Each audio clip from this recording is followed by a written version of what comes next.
Hi everybody, this is Persian Pen Name, once again here to read you stories. What's been going on this week? Oh right, I'm here to track my facial and vocal changes on testosterone. What's I've done this week? I cut my hair, my own self. It was a bad idea, because like I can get a straight line with the clippers on the sides, but when you're doing the back, sometimes your hand slips and then there's a spot that's 2 inches higher than where you intended the back to be that is suddenly shaved. So that's a thing. I'm gonna see somebody, probably on Friday, for them to do whatever they can to make it look at least like it was on purpose. And if that ends up being I'm totally bald again, then I'm totally bald again. And it's not like it's the first time, so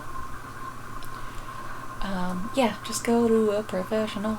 Or at least get a buddy to help you with the back. Just something. But I've got my reading tiara on. So here we go.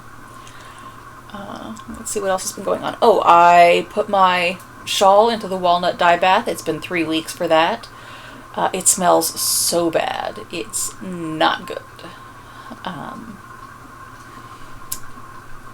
But hopefully that will even out the color. It'll just deposit a ton more of the tannin dye onto the yarn, and hopefully I'll just have one color of very dark shawl at the end. Fun fact, if you ever tell yourself, well, yeah, I'm just gonna put in one of these skeins of yarn, I won't need both of them, and then a couple days later you decide, nah, I guess I will throw the other one in too. It won't make that big of a difference that it's been, like a couple of days that the other one's been cooking. No, it will make a difference. Yeah, it's gonna happen. So a little bit of forethought could have saved me a whole lot of trouble, but when, that's nothing new. I have been... it's not working for me right now. I picked up some acid dyes as well, so I picked up some acid dyes, and I've got that Angora fiber from Uterpin, so that'll be fun. I might play around with that, and I'm sure I think I've got like 2 pounds of undyed biffle somewhere that I'll just dig out of the bucket and see what I got. Yeah, I end up playing with my hair a lot. That's going to be this video. It's my life right now. It's what we've got. It's maybe a little too long in the front. I don't know. I wish it curled. It doesn't. It's never done. But such is life. Let's see what else has been going on this week. Oh, I ended up coming out publicly, so that's a thing. I had not realized that I hadn't done that yet. We live with my mother-in-law, and the other day I was, putting on my testosterone cream before work.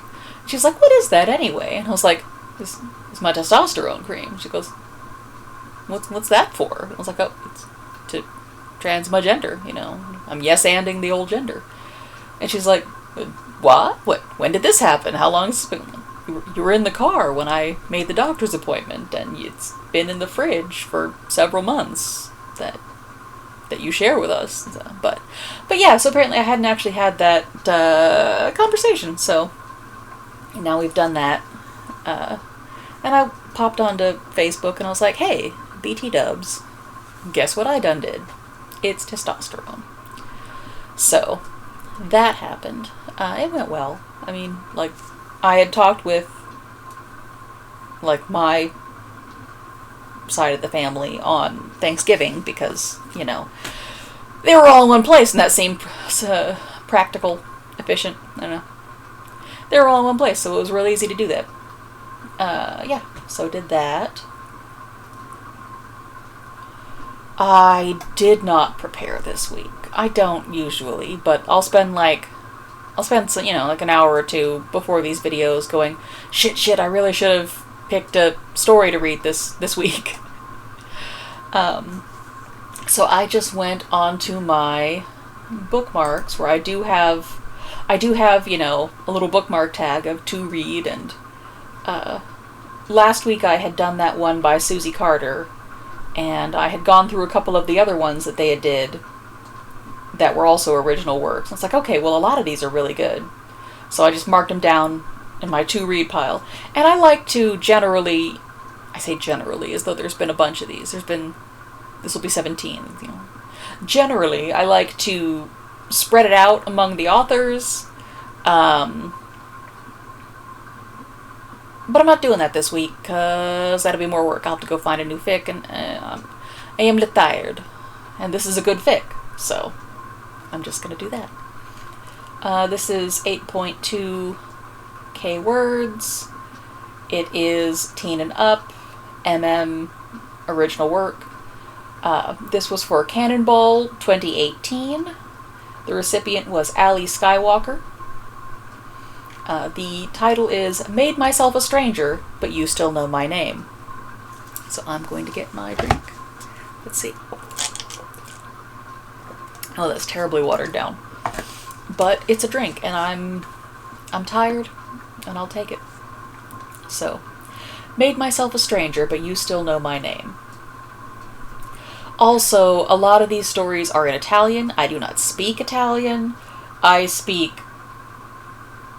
snippets of bad Spanish. So, not even good Spanish. Like, I'm not good at it. So, yes, I will be butchering all of the pronunciation. That's just going to be what it be. I will apologize for that right off. But here we go. So, Made Myself a Stranger, But You Still Know My Name. Guillen swirled his cup of wine idly, leaning back against one gleaming marble column, and did his best to look self-important, disdainful, and a little bit bored. It wasn't difficult. Everyone here knew perfectly well who he was, and that Guillen Mikosu of Ardegna was a rich man's third son, who'd never wanted to be sent to Keramena, who'd been appointed to the low-level diplomatic post he currently occupied, not because he was careful or clever, not because anyone had owed him favors, but to get him out of the way. And of course that Mikosu fellow hadn't the brains to handle the matter with grace, nor to use the opportunity to make something of himself nevertheless. No, certainly not. All he ever seemed to do was get in trouble, drink himself halfway to oblivion, start fights, and laze around making snide remarks at dozens of parties exactly like this one. Which meant that as Guillen cast an eye over the room, approximately half of its occupants ignored him.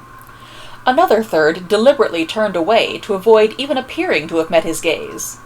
And the rest were looking back at him speculatively, already hoping he'd insult someone, have a drink thrown in his face, or otherwise manage to make their evening more interesting. As if the bounty of Maria de Brivio's hospitality weren't enough, the hall was lit with more lanterns than Guillen cared to count, half of them with their delicate gas planes tinted one shade or another, so that they cast soft shimmering light at least as colorful as any decently skilled incantore might. Across the long tables were arrayed breads and cheeses, fruit, meat, wine, and enough of each to serve twice as many people as were already in attendance. From here, Guillen couldn't see the musicians de Brivio had contracted for the night, but he could hear them, even over all the laughter and chatter. There wasn't much room to move in here, but no doubt the courtyard beyond the hall had been opened up for dancing. The occasional high, sweet strain of violin or flute wandered in with the cool night breeze. In Ardegna, the bread would be darker, the cheese paler. There would be fish. That cool night breeze would smell of the sea. And probably the incantore at the far end of the hall would be casting little glittering charms, to be handed away at the end of the night to the guests, instead of whatever they were doing here. Guillen squinted. Using some minor incanto or other to render scraps of thread and bits of straw into blooming flowers. Charming enough, Guillen supposed. But in most respects, this was all of a piece with every such gathering Guillen had ever attended, whether in Ardenia or Caromena, or for that matter anywhere else. He should probably consider it merely added benefit that his boredom needn't be entirely feigned. Except the natural consequence of allowing his expression to take on any sincerity was that, for a moment, he reacted with entirely too much frankness when at last Aurelio arrived. He couldn't help it. It had been this way for weeks, months. He had lost all hope of mastering himself in this regard. He glanced across the hall again, lifting his wine absently to his mouth for a sip, and he couldn't even say what it was he recognized first. The breadth of Aurelio's shoulders, the particular diffident manner in which he ducked his head, that glorious wild fall of dark curls, or the long straight line of the nose echoed in the firmness of the jaw, the chin. He felt his own breath catch. Worse, he heard it. He knew he must look away, but he couldn't do it, and then it was too late. Aurelio smiled with bland politeness at Patrizio di Vonarola, turning a little to allow the man to kiss his cheek and clap him on the shoulder. And when he did, his gaze skipped sideways across the crowd and, as luck should have it, passed across Guillen, and snapped back to him, recognizing him properly, and then Aurelio smiled. Guillen tipped the cup against his mouth. He could no longer taste the wine, but at least he had the excuse to swallow hard. Aurelio murmured something to Di Vonarola, ducked past, and began to weave his way through the hall, unfairly light on his feet for such a tall and angular man, and all without looking away from Guillen. The smile broadened just a little, just enough so that when Aurelio had reached Guillen at last, there was a dimple tucking itself into the lean curve of Aurelio's cheek.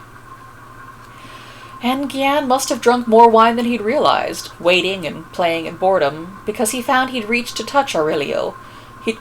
Because he found he'd reached to touch it, as Aurelio came within arm's length of him. Aurelio slowed and let him, and still didn't look away, and then the smile was gone, and his eyes were dark, and he was very close, and he said quietly, "Guillen." "There is no greater pleasure in this world," Guillen murmured, "than for a man to hear his name said in such a way by you." And at least he was still capable of the sticky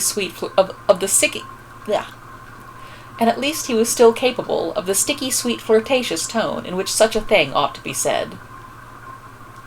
Aurelio laughed, but only a little, and then he leaned in and took the cup from Guillen's abruptly useless fingers, tipped Guillen's chin up with his free hand, and brought their mouths together. Once, twice. Softly, briefly, just to say good evening.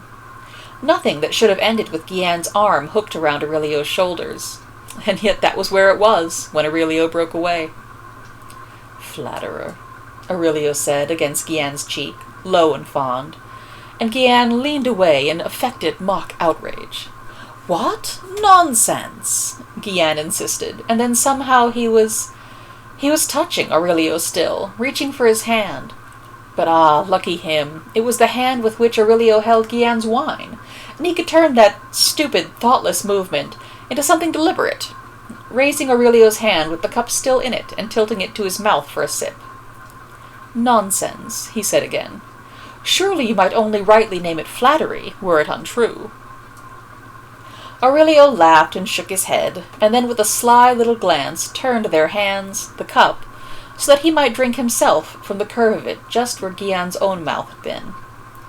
Guillen watched him sip, watched his throat move as he swallowed, as if from a distance, and then realized all at once that Aurelio had begun to speak again. "You're teasing me," he was saying, "you wretched flirt. But I forgive you. Guillen, it has happened.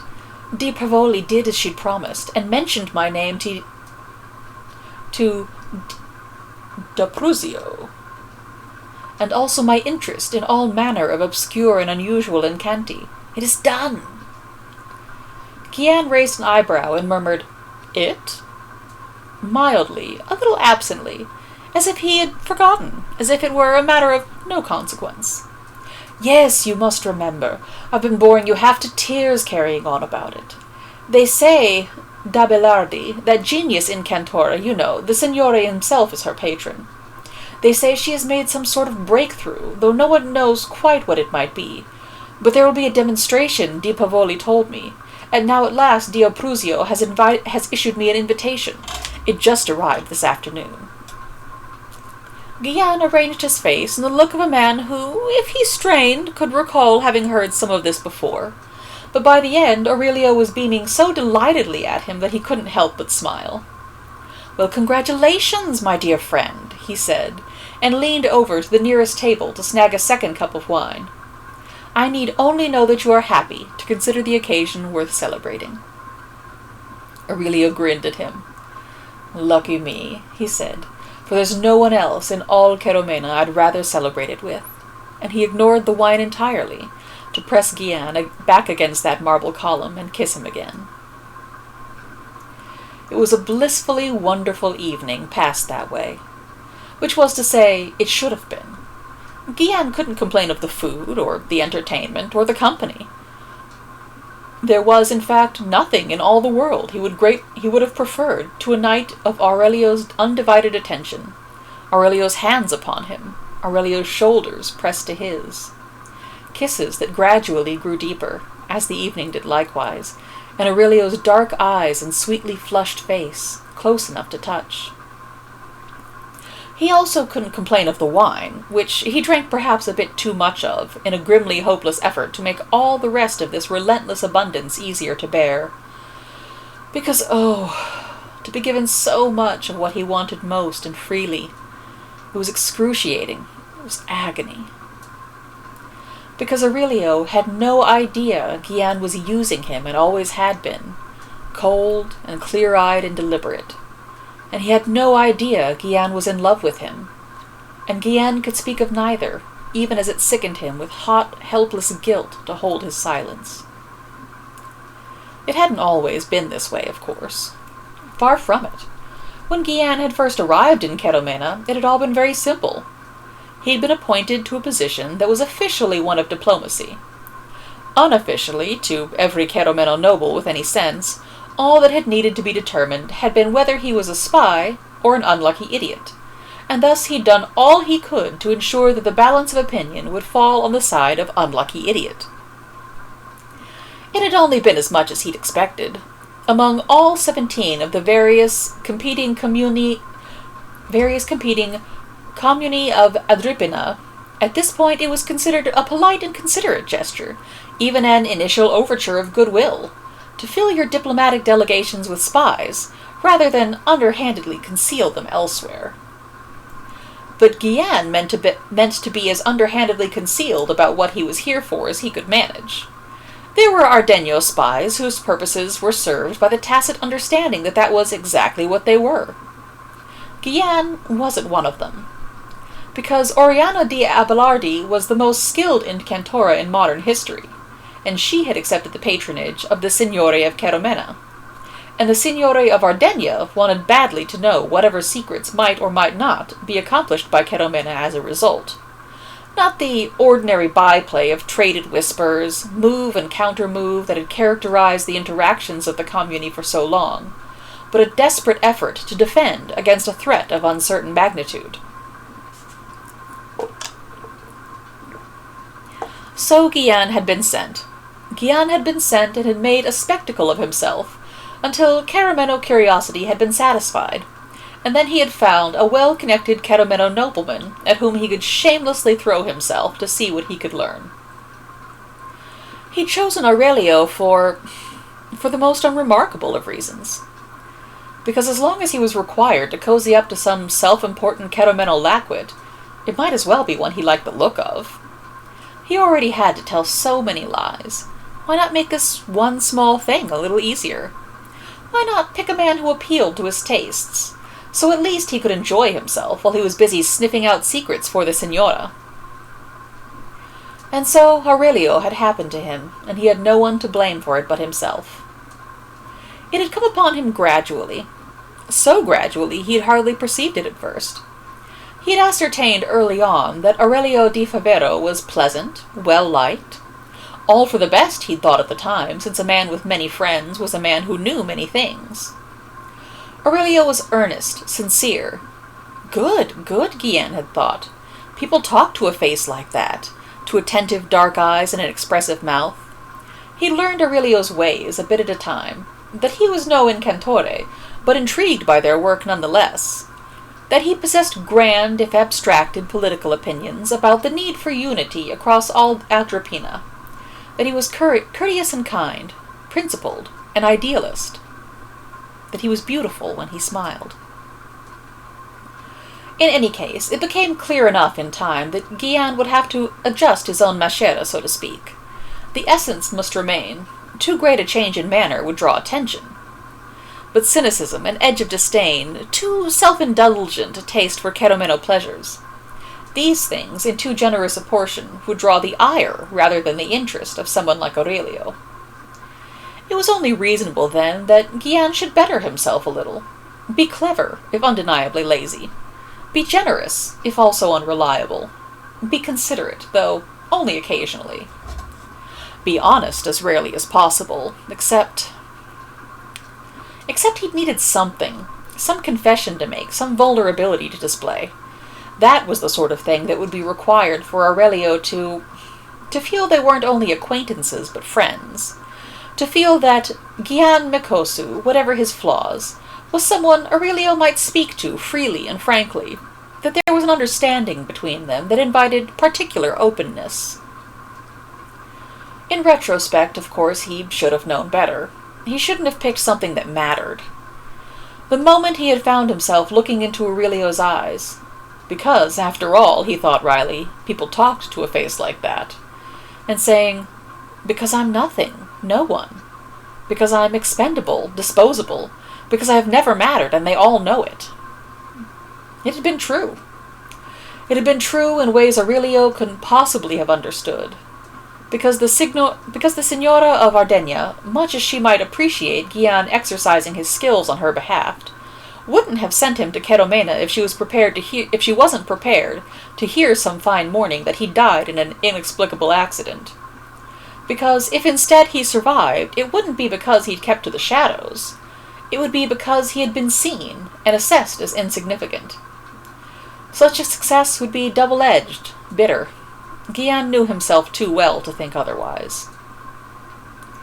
And of course he'd meant it to be true, so Aurelio would see his sincerity and be moved in response. That had been what he'd wanted.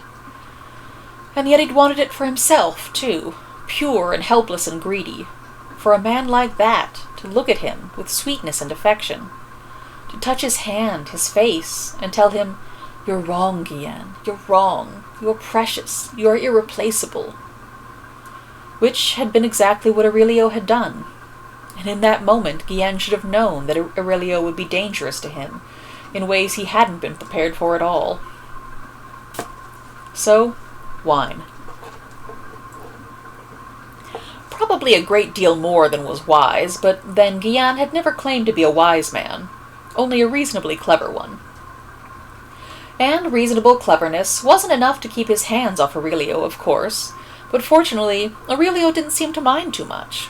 He leaned into Guillen and smiled, gazed at Guillen warmly with those lovely dark eyes, and didn't brush Guillen's fingers away from his arms, his shoulders, his hair, the warm, bare expanse at the side of his throat. In between cups of wine, tidbits of various breads and cheeses that Aurelio insisted Guillen try a taste of, they laughed and kissed and murmured to each other, and Guillen could almost forget that it was all an unbearable disaster. His lack of caution did him no ill, at least for a while. After all, Guillen told himself, it was best if Aurelio looked at him and saw a man besotted, wasn't it? It was best if Aurelio thought Guillen couldn't get enough of him and wanted him terribly. That he thought it because it was true, was incidental. It had grown late enough to be called very early when at last Guillen aired. Only a little, but it was enough. The lanterns had been dimmed, and the incantori at the far end of the hall, the ones who had not fallen asleep drunk in corners anyway, were casting incantian patterns of light across the ceiling, glittering like stars and fluttering like butterflies, 1,000 different colors. It was beautiful stuff, or at least what Guian could see of it from the corner of his eye. He couldn't look away from Aurelio, who was leaning against his shoulder, face tilted up, watching the dancing lights shimmering above them and smiling. And then Aurelio's gaze shifted from the ceiling to Guian, and something crossed his face that Guian didn't understand. A brief but unmistakable look of grave tenderness, strange and sweet and sad, in a way that was bewildering and unfamiliar on him. "Guian," he whispered. And Guian realized belatedly that he had no idea what his own face might have been doing. It was dim with so much of the light in the hall now cast by those soft incanti over them, and surely Aurelio couldn't see him well at all. "Aurelio? Guian, are you all right? You were—" Aurelio paused, reaching up with the deliberate care of the moderately drunk, to brush his fingertips along Guian's cheek. "You looked so unhappy just then." "Unhappy? Why ever should I be unhappy?" Guian said, permitting himself not even the slightest hint of bitterness, "where beside me sits all that I desire in this world." Aurelio huffed a disbelieving breath through his nose, but had started to smile again, just a little. "Unhappy," Guian repeated, and reached up himself to rub a thumb along that bold, strong jaw. No, it was only a trick of the light. And before Aurelio could press him further, Guian bent his head and brought their mouths together. They kissed like that for a little while, seated and curving into each other, slow and unhurried. When they had first begun all this, they had been much too impatient for such a thing. Had fallen into bed together and kissed, touched, moved, all in a furious rush. But now it had been long enough that there wasn't any need for such haste. And Guian had discovered, with a certain rueful resignation, that in fact, if given the opportunity, he could kiss Aurelio for hours and be utterly satisfied. Sooner or later, even the incanti dimmed. At some point, Guian realized the music had stopped too. The crowd had thinned long ago, and though there were still murmurs, soft voices speaking in corners, Guian suspected their words were meant only for whichever pair of ears was closest. Luckily, the manor house of Di Favero wasn't at all far from the Di Bruvio estate. Together, he and Aurelio managed to attain their feet, and Guian was still quite drunk, but not too drunk to walk. And Aurelio had had less than he, and was taller besides. Stepping out into the cool night air refreshed Guian further, and suddenly he felt much less as though his neck couldn't hold up his head. Though, of course, he didn't bother to shake off the steadying arm Aurelio had put around him. Quite the opposite. He leaned into it and let his head tip back against Aurelio's shoulder, and found himself humming. "What is that?" Aurelio murmured. "A song," Guian said, teasing. And Aurelio laughed, and to thank him for it, Guian relented and sang a little. Only a little, and half nonsense, for he couldn't remember all the words, but the tune came readily. He made up the lines that wouldn't shake themselves loose in his memory. "I felt awoken in my heart by some loving spirit that was sleeping." Only half a verse, and then followed up promptly with, But then again, perhaps it was some little silver fish a-leaping." "Oh, that isn't how it goes, Guian." "It might be," Guian said, prim and haughty, as if offended. And Aurelio laughed again, and tugged him close and kissed him. And lucky indeed that the manor house of Di Favero was so close, or Guian might have had to beg Aurelio to do something obscene to him right there in the street instead. It didn't surprise or disorient Guian when he awoke later in Aurelio's bed. He cracked an eye open, and knew by the way the dim pre-dawn light fell across the wall what hour it was, and by the feel of the bed beneath him which room they'd tumbled into in the end. Definitely Aurelio's, which was for the best.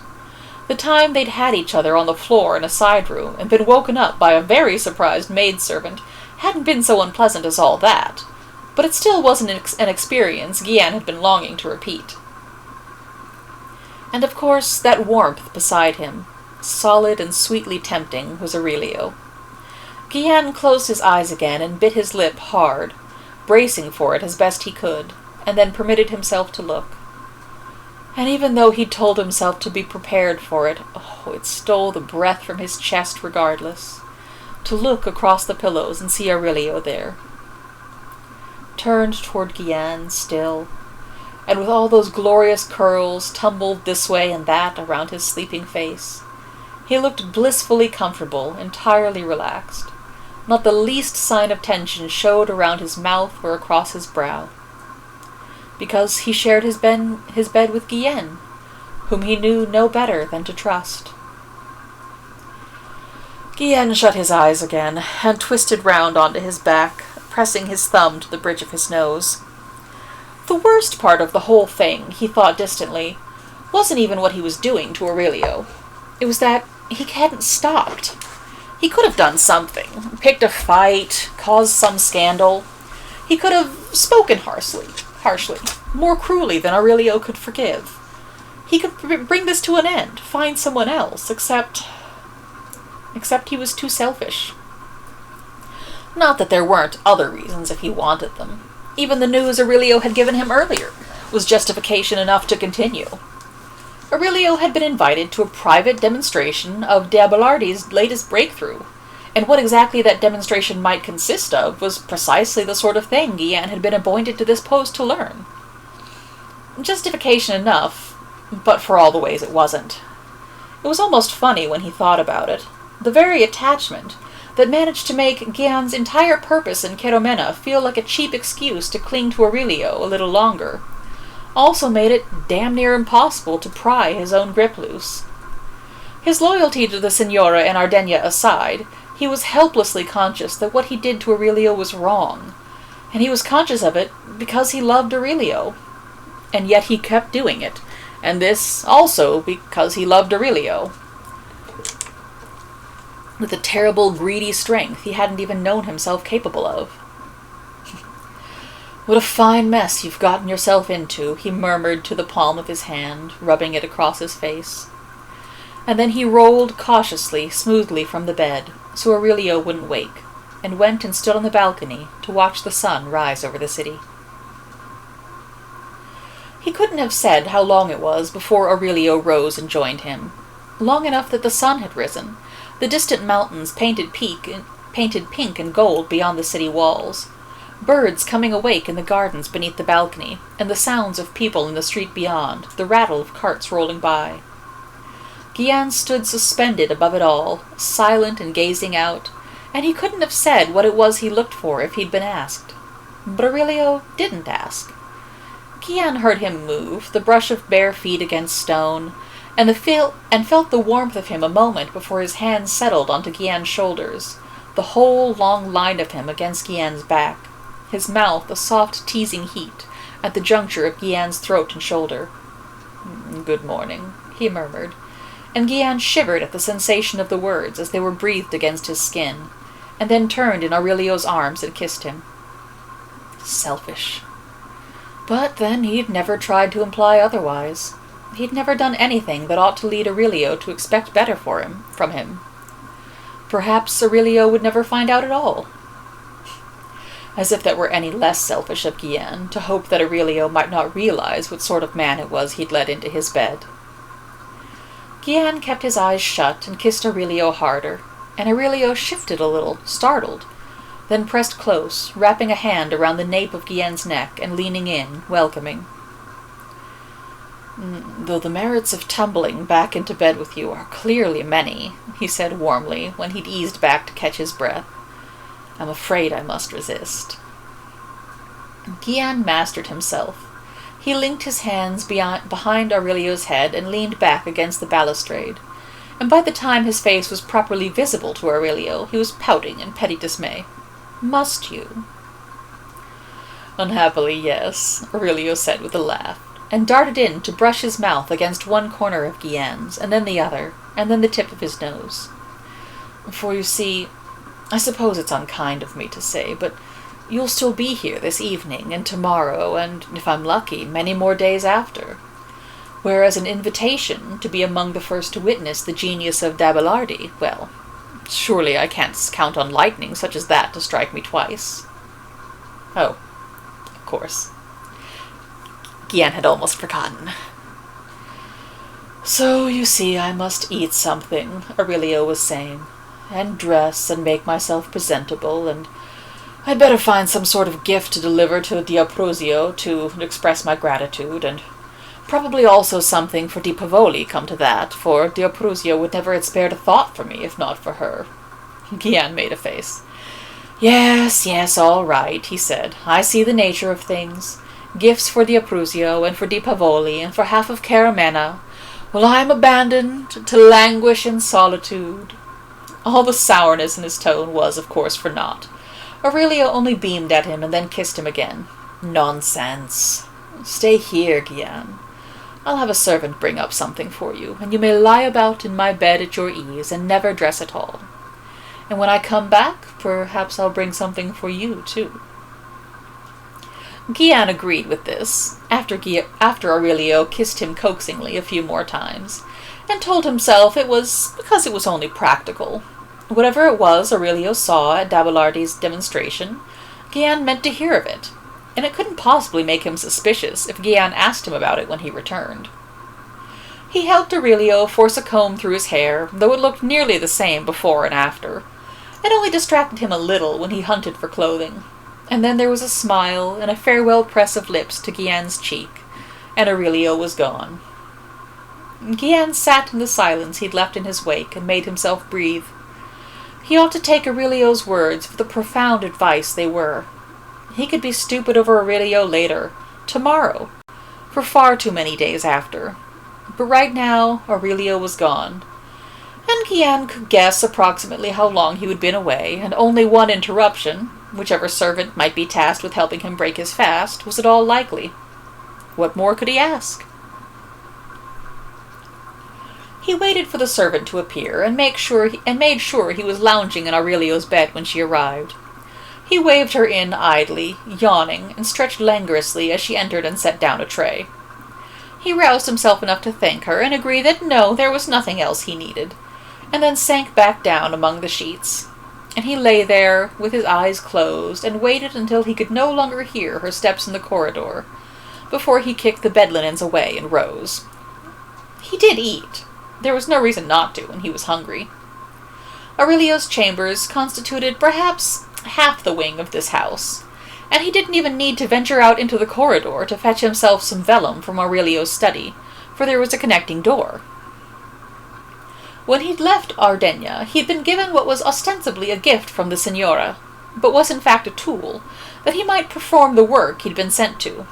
A quill, set with incanti so powerful that even now the tracery left behind in the working of them still glowed along its length. The words written with it appeared not on whatever sheet he put to it before him, but rather on vellum prepared with equal care somewhere in the halls of some official of the Signora's. But he still needed ink to do it, and of course, should anyone see him, he couldn't pretend to be writing himself a note without any sort of material to write on. So, vellum, and ink besides. He sat at the table for a little while, beside the half-empty tray, and tried to think of what to say and how. He only realized how long he'd been doing it, and that he'd written precisely nothing, when he moved at last to set quill to page and discovered his first drip of ink had quite thoroughly dried.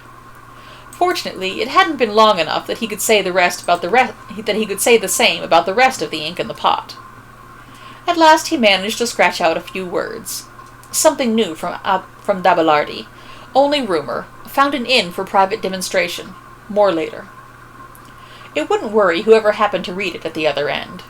In contrast to his current persona, Gian liked to keep his reports terse, stripped down to the essentials, as if he were in truth the man who could write such things, clear-headed and dispassionate, and not merely pretending at it as he did at everything else. He put everything away after, not out of a sense of caution, but because it would occupy him a little longer than if he didn't. As he crept back from the study, he heard bells from the distant piazza. Noon, then. Aurelio would probably be dining now, alongside Dabelardi's other guests, and then probably he would come back. And whatever he let slip about what he'd seen Dabelardi do, Gian would pretend not to care and memorize every word, and ruin the best thing that had ever happened to him a little bit more. He wasn't wrong. It didn't take long after that for Aurelio to return. He had to swallow down a pointless surge of apprehension at the sound of Aurelio's footsteps. He determined months ago that there wasn't any purpose in fleeing Aurelio's bed when given the opportunity. If he were lucky, Aurelio wouldn't care one way or the other, and he'd only have deprived himself of a chance to pretend to sleep and eavesdrop, or converse with Aurelio further. And if he were unlucky, Aurelio would take offense, grow frustrated or irritated with his callousness, and discard him all the sooner. That had been before he'd realized he didn't want to leave Aurelio's bed. But of course by then it had been too late to alter his habits without Aurelio noticing. And now he couldn't seem to shake some irrational preoccupation with the idea that Aurelio would have wanted him to go, would come in and say, "Oh, it's you. What are you still doing here?" As if they hadn't agreed that Gian might well linger. But the heart couldn't be reasoned with in such a way, no matter how Gian tried. He made himself look up as Aurelio reached the doorway, with the sort of blandly pleasant expression that might be expected of a man who hadn't been secretly communicating with another government, or hopelessly pining for the fellow he was already fucking at all. And then he saw Aurelio properly, and went still in his chair.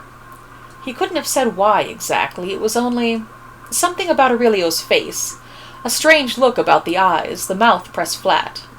Aurelio should, if anything, have been in raptures, seeing Dabelardi's work first-hand at last, but instead he paused silently, just within the doorway. For so long that Gian no longer knew what to think. And then all at once he crossed the rooms and said, "Gian," very slow and level, tipped Gian's face up and kissed him. And the kiss was strange too, careful and lingering. Gian broke away after a moment, bewildered. "Aurelio, what—" "Gian," Aurelio said again, staring at him searchingly. And then something happened, though Gian couldn't quite name it. As though some decision Gian wasn't privy to had been made. For Aurelio's jaw firmed, and his hand tightened on Gian's arm. And he looked at Gian very steadily, clear-eyed, and said, "Gian, I'm sorry. I'm sorry, but this is too important." "Aurelio, I can't afford to wait for you to pry it out of me," Aurelio said. And Gian felt as though all the air had left the room at once, as though he'd been struck, as though he'd been thrown into the sea. He couldn't speak, couldn't think. He was abruptly, terribly aware that they were alone in the room, and quite possibly in all this wing of the manor house, and that if Aurelio killed him and called it an accident, shoved him off the balcony perhaps, there would not be much in way of effort to hold an inquiry. "I know," Aurelio said, far too calmly. "I know who you are, Gian, and why you came to Ceromena, and—" There, briefly, he stumbled. "And why it was my bed you chose, I imagine. Some other day I would have been content to make conversation with you and let drop whatever information I could, but as I said, this is too important." "What's too important?" Gian made himself say, and was distantly impressed he hadn't choked on the words. "What Dabelardi has done," Aurelio said. "You must understand, I had no idea. I didn't think it was possible. I'm sure it's nothing she had intended, but if you'd seen D'Opruzio's face, Gian—" "What is that supposed to mean?" Gian asked, even and precise, and Aurelio stopped and looked at him, and then blew out a quick breath. "The incanto she worked. Gian, it was— She called it sleeping. She cast it into place, and then—" Aurelio made a helpless, uncomprehending gesture, and then it was gone. She put it on a vase, and then she touched the vase, and nothing happened. And then she invited Di Pavoli up to touch it, and when Di Pavoli touched it, it became a bird. Gian stared at him. Because of course it was quite right. It shouldn't have been possible. Incanti were cast, and their effects were observed. The incantori at at the Brivios had made flowers, colored lights, immediate and visible. Guillane's own message quill was more complex, yes, more difficult, but operated upon the same principle. The incanti that governed its function had been in force when it was given to him, and had been in force when he wrote with it, and were in force now, even though it was only tucked away in his coat. If Aurelio took it out and dipped it in water and sketched figures in the air, those figures would still be written out upon a page somewhere in distant Ardennes. It couldn't be reined in to a halt like a horse, and then urged on again. If Dabalardi had cast upon a vase to make it a bird, it should have become a bird the moment the incanto was complete, and thereafter remain a bird. And Di Pavoli was no incantora, had done nothing but touch it. And of course Dabalardi is a genius, Aurelio was saying. She wants nothing more than to understand how things work and why, to learn what rules govern their functions and what they are capable of. She gives these demonstrations because the Signore wishes to show her off, and because she only has to do 2 or 3 and he'll let her alone and leave her in her workshop for the rest of the time. She doesn't see what this is except an advancement in the theory. He stopped again and looked at Guillaine carefully. But you do, don't you, Guillaine? Yes, Guillaine said. It was sleeping, Aurelio said. Sleeping, and she could... Somehow she made it wake for Di Pavoli. Think of it, Guillaine. A cup of wine, the wax seal on an earring, a letter. The wax seal of a letter, an earring. Anything could wake that way, under the touch of anyone she chose, and not into a bird, but an asp, a crossbow with a loaded bolt. He rubbed his free hand across his face. It staggers the mind. I wonder what there is in it for D'Ambrosio, what he has told the Signore, what the Signore intends to do with it. One at a time? Or will all the Signori in Agrippina fall dead in night but for him, and make him sovrano by morning? Guillaine swallowed, once and then again, and made himself say very coolly, And you wanted me to know. Why? Aurelio looked at him, and it was... He'd been caught up, unthinking, speaking with all the urgent enthusiasm Guillaine had seen him display before, over obscure incanti and complex castings successfully carried out. But now Guillaine saw, he remembered, who he spoke to, and what had been said, and what it meant. And he gazed at Guillaine with those wide, dark eyes Guillaine had always thought so sincere, and he said softly, Well, I did say I might bring you something. And then he held out... A spoon, Guillaine said, and was struck with a sudden wild urge to laugh. As though he knew and felt it likewise, Aurelio's mouth twitched. I had questions for Dabalardi. I was permitted to approach her work-table. This was set in a row alongside the vase, and 3 or 4 other objects she had also cast upon. It must have some incanti worked over it, though I don't know what. And you want me to have it sent to Ardennes? Guillaine said slowly. There must be some way to detect it, Aurelio said. To discover a sleeping incanto and strip it away, or wake it where it can do no harm. Guillaine, D'Ambrosio and the Signore and whoever else, they may think this is Cheromena's good fortune, that at last we are given advantage over our neighbors, our rivals, by the grace of Dabalardi. But I don't see good fortune in this. I see chaos. Chaos that will consume Ardennes as surely as it consumes Cheromena. I don't want that, and neither do you. Guillaine watched Aurelio for a long moment, and said nothing. He didn't know what he was looking for. Aurelio had seemed honest all along, had been lying all along. Clearly, Guillaine's judgment of such matters couldn't be trusted. And how, he murmured softly at last, am I supposed to be sure this isn't a trap of its own? Aurelio didn't look angry. Guillaine almost wished he would, but instead he was only startled for a brief instant. And then he understood, and his expression went calm and clear and unwavering. How do I know this isn't the Signore's first move in the game? Guillaine went on, before Aurelio could speak. Because he wanted to say it, wanted Aurelio to understand that he saw and thought clearly, even as his heart was wrung out in his chest. "Having you give me this, telling me 3/4 of the truth, so I'll nod along and send it to my masters in Ardenia, where it could drop them dead all at once." It's not a trap, Guienne," Aurelio said, almost gently, and then he lowered a hand to the tray. The tray of food that had been brought up, and the knife Guienne had let clatter uselessly down the edge of it once he had eaten his fill. Guienne went frozen with uncertainty. Stupid, of course, for that only gave Aurelio more time to wrap his hand around the hilt, to lift the knife and turn it. And when Guienne belatedly raised an arm to meet it, to settle his hand within the open curve of Guienne's. So when Guienne's fingers tightened in reflex, they closed around Aurelio's knuckles, around the hilt of the knife, and the blade was pointed towards Aurelio, who leaned in close, watching Guienne's face and not the knife, until the edge of it was pressed against his throat. "I trust you," Aurelio said, very softly. "I shouldn't. The moment I understood who you were, why you had picked me, I should never have spoken to you again, but I know who you are, and I trust you. This is more important than Keromena, more important than Ardenia. I believe you understand that, and I believe you to be the kind of man to whom that matters.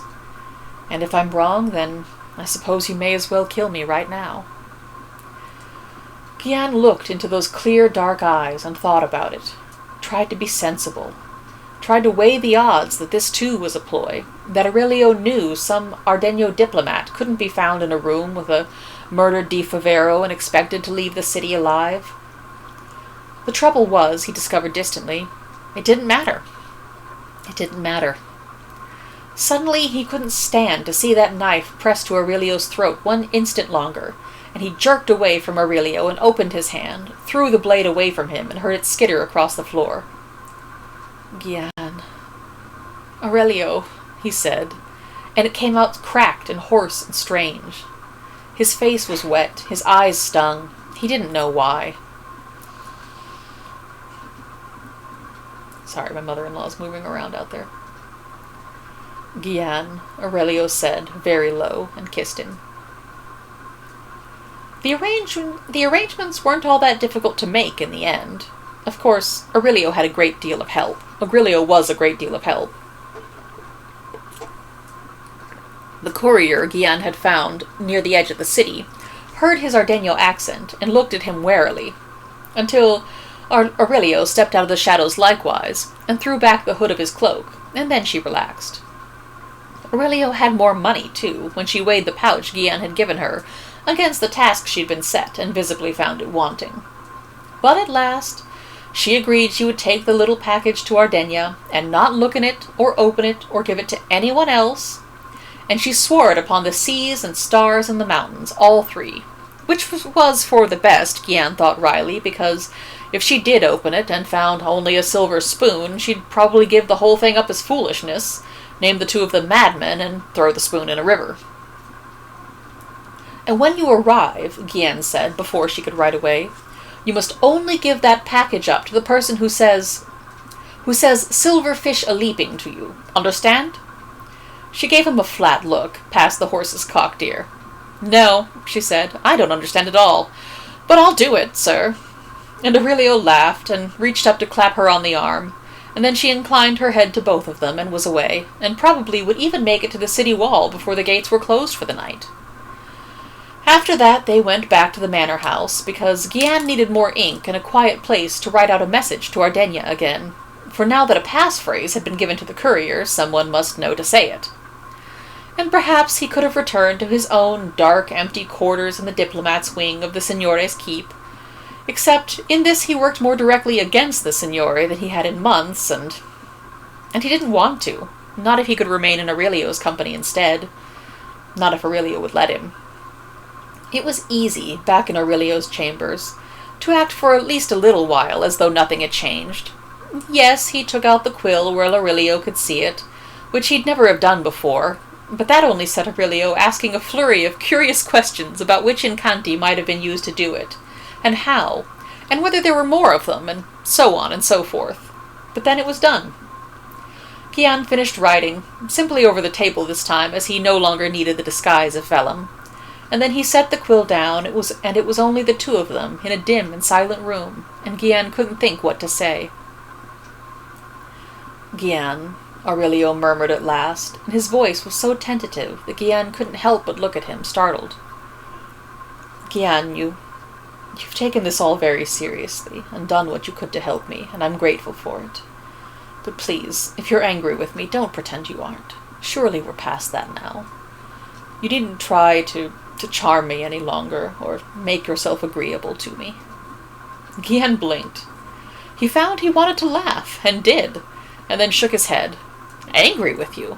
No, of course not. It would be the height of hypocrisy," he added wryly, and then shook his head again. "No, if anything, I am glad." "Glad?" Aurelio repeated, staring at him. "Yes. Oh, yes," Gian said. "I used to think of it, of telling you, and what you might say, what you might do. And believing you wholly innocent, it was—" He stopped and bit his lip, and yet even that small expression of distress was in itself a strange new freedom, now that he could afford to let Aurelio see him do it. "It was difficult to imagine how you might come to forgive me for it, how I could ever have managed to earn or deserve your pardon. And even beyond that, I thought you didn't know me, and that if you ever did know me, you wouldn't understand me. And even if you didn't know me and didn't understand me, how could you ever... No, and if you didn't know me and you didn't understand me, how could you ever... He broke off, not quite able to make himself say the word, because of course honesty wasn't all freedom. Before, he could have talked idly to Aurelio of love, murmured sweet sopping words at him to make him laugh, and told himself it didn't matter. But now Aurelio knew it did. Surely he must.